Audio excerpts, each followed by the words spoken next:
have a moment, Professor? I need to speak with you. Thank you so much. This is what I wanted to address. This letter from my adoptive father just arrived. Oh, have I not mentioned him? He's the reason I first came to the Officers' Academy. He's also the one who dragged me from the church where I was living, just so he could use my crest.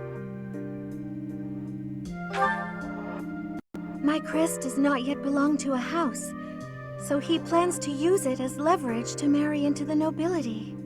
He's a very greedy man who was a roving merchant before adopting me, but now he's in the capital. This letter says that he's finally arranged to marry me off to a wealthy noble.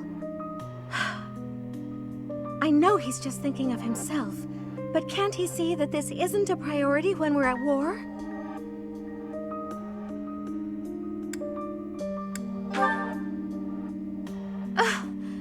I don't know what to do about this proposal. I can't see any way around it, so I fear that I must. I just don't want to let go of the life that I've made for myself. I know it's not what my heart wants, but I don't have the strength to say no. I believe I've mentioned this before, but I want to work in service of the church. Well, I suppose it doesn't necessarily have to be the church, but I want to help those in need.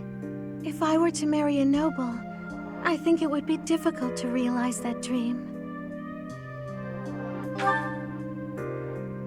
It's just, I've always allowed myself to follow the whims of those above me. I convinced myself that everything in life was at the will of the goddess. I was blind to reality. I believed it was her will to both pull me from the church and guide me to the Officers' Academy. The decision to enter this war was the first time I acted of my own free will. My adoptive father opposed this decision, but I somehow managed to convince him. Still, I couldn't free myself of him completely. This letter is proof of that. It's not that I'm scared of him, but there is something that worries me.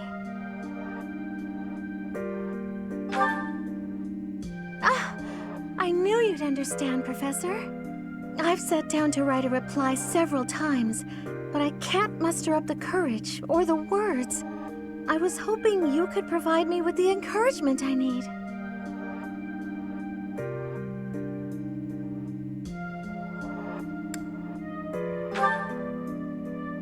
That's a very good point. We're only given one life, so we must do all we can to pursue our happiness. Okay.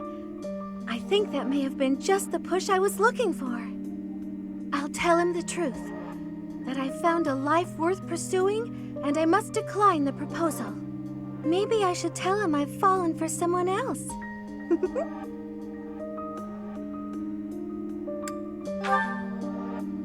Why, it's you, Professor. Isn't that obvious?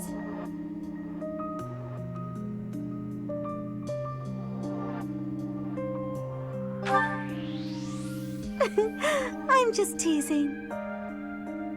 Now I'm off to write this letter and stand my ground. Thank you for your encouragement.